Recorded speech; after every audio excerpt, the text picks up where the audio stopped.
صدر Saddam Hussein کو پھانسی کیوں دی گئی اور صدر صدام حسین نے کویت پر حملہ کیوں کیا؟ میرا نام ہے شیروز اور آپ دیکھ رہے ہیں امیزنگ سوچ۔ سابق عراقی صدر عباس پارٹی کے سربراہ جو بغداد کے شمال میں واقع شہر تقریق کے ایک غریب گھرانے میں پیدا ہوئے۔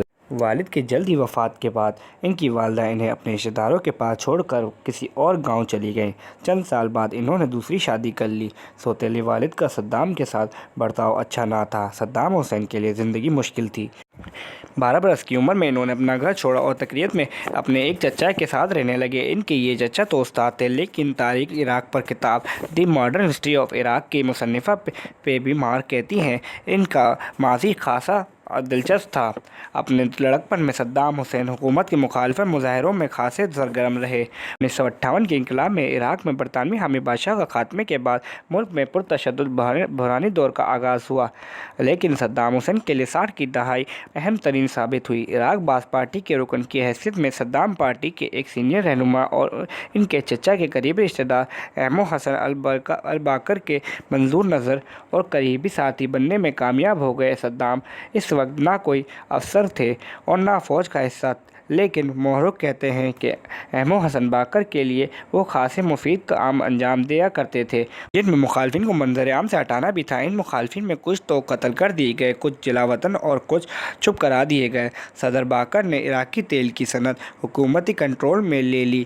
عراق خزانے پر دباؤ بڑھنے لگا اور حکومت نے ملک میں ترقی کے نئے دور کا آغاز کیا۔ دیہاتوں میں بجلی پہنچنے کے لیے سڑکیں اور اسکول بننے لگے، لیکن صدام حسین کے سیاسی عزائم بڑھنے لگے۔ سن 1979 میں انہوں نے اپنے محسن احمد الباقر سے زبردستی استعفیٰ دلوایا اور خود صدر بن گئے۔ جلد ہی انہوں نے اپنی پارٹی کی انقلابی کونسل میں اپنے اور حکومت کے خلاف بغاوت کی سازش کا انکشاف کیا۔ اس سازش کو منظر عام میں لانے کے لیے صدام حسین نے ایک کونسل کے ارکان کا اجلاس طلب کیا۔ اس میں صدام حسین اسٹیج پر بیٹھے سگار پیتے نظر آتے ہیں، جبکہ بغاوت میں ملوث افراد کے نام کی فہرست بآواز بلند پڑھی جاتی ہے اور جنہیں باری باری اجلاس سے باہر لے جا کر گرفتار کر لیا جاتا ہے یا ہلاک کر دیا جاتا ہے۔ اس اجلاس کے شرکاء جذباتی انداز میں بآواز بلند صدر صدام حسین کو اپنی وفاداری کا یقین دلاتے ہوئے اور نعرے لگاتے ہیں۔ اس کے بعد باز پارٹی کی حکومت پر صدر صدام حسین کی شخصیت حاوی ہو گئی اور جیسا کہ محرک پہ بھی نشاندہی کرتی ہے، اگر کوئی سیاسی نظریہ بچا تو وہ صدام کا عزم تھا۔ آنے والے برسوں میں صدر صدام حسین کی سیاسی عزائم عراق کے حدود سے واضح طور پر بڑھنے لگی۔ وہ خود کو عرب دنیا کا رہنما اور تاریخ میں اپنے آپ کو صلاح الدین ایوبی جیسے سپہ سالار کے برابر سمجھتے تھے، کیونکہ صلاح الدین بھی تقریب میں پیدا ہوئے۔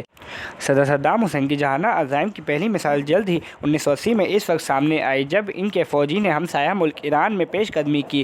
صدام حسین کی توقعات کی برعکس یہ جنگ انہیں بڑی مہنگی پڑ گئی۔ 8 برس جاری رہنے والی اس جنگ میں 10 لاکھ افراد ہلاک ہوئے۔ اس کے علاوہ جنگ کے نتیجے میں عراق کے خزانے پر بڑا بوجھ ثابت ہوئی۔ صدر صدام نے ہمسایہ ممالک سے اقتصادی مدد مانگی۔ انہوں نے کویت پر عراقی تیل چوری کرنے کا الزام عائد کیا اور مطلوبہ معاوضہ نہ ملنے پر اگست 1990 میں عراقی فوجی کویت میں داخل کر دیے اور صدر صدام کو یہ فوجی اقدام بڑا مہنگا پڑا۔ ان کو توقع تھی کہ بڑی طاقتیں جنہوں نے عراق کے خلاف ان کی جنگ میں عراق کا بھرپور ساتھ دیا، ہتھیار اور وسائل فراہم کیے، اب اگر ان کی کھل کے حمایت بھی نہ کریں تو کم از کم مخالفت بھی نہیں کریں گے۔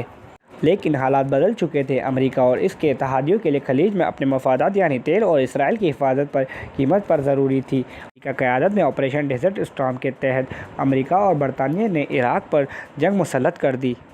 11 دسمبر کے واقعے کے بعد امریکہ مسلسل اس بات پر مصر رہا کہ عراق کے پاس وسیع تباہی کے ہتھیار ہیں اور برطانیہ کا کہنا تھا کہ ان ہتھیاروں کو صرف 45 منٹ میں قابل استعمال بنایا جا سکتا ہے۔ اس کے علاوہ عراق پر جوہری ہتھیار بنانے اور حاصل کرنے کا الزام بھی لگا۔ اس لیے عراق پر فروری 2003 میں امریکہ نے دوبارہ حملہ کر دیا، لیکن عراق پر امریکی حملے کا اور قبضے کے بعد اب تک ان میں سے کوئی بھی الزام ثابت نہیں ہو سکا۔ عراق امریکہ اور برطانیہ گٹھ جوڑ میں شامل ملکوں کو اگرچہ اقوام متحدہ اور سلامتی کونسل کی حمایت حاصل نہیں تھی اور اقوام متحدہ کے معائنہ کاروں نے امریکہ برطانیہ گٹھ جوڑ سے کیے جانے والے دعووں کی تائید بھی نہیں کی تھی، تاہم اس گٹھ جوڑ سے حملہ کر دیا گیا۔ میں سقوط بغداد کے بعد صدر صدام حسین روپوش ہو گئے۔